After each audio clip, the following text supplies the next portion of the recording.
kakan gunem ing tanpa guna. Titi mangsa iki Kanjeng Ibu bakal minta ana ngarsane Kanjeng Rama Pukulun. Supaya misahake Kakang Janaka kelawan Yayi Batari Dresanala ing pangangkah supaya kaboyong ana ing Tunggul Malaya. Mula kang saka iku kok dawuhna marang abdiku kinasih Kalayaksa kinen nderekke lakuning sun munggah ana ing kayangan. Nggih, menawi mekaten nggih kula namung nderekke mawon. Mula kakek budal dina iki kok mlaku. Yayi Kalayaksa kinen jampangi lakuku kok. Nggih, sendika ngestaken dawuh.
Kalayaksa kene madurene Kalayaksa.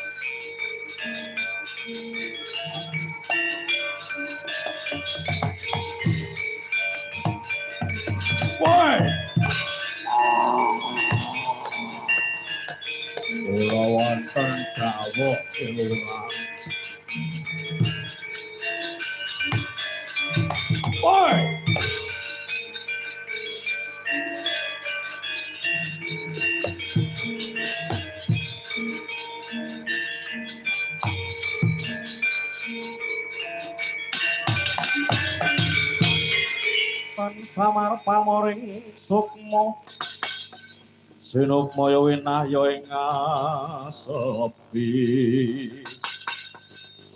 sinimpen telenging kalbu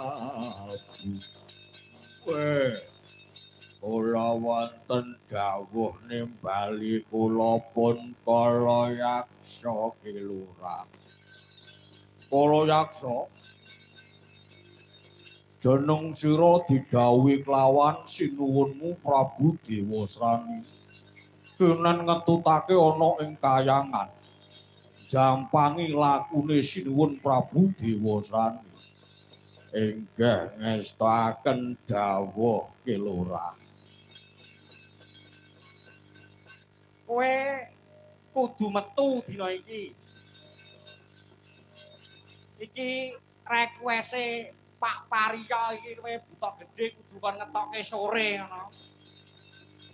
Iki wis ditokke sore wis sah iki.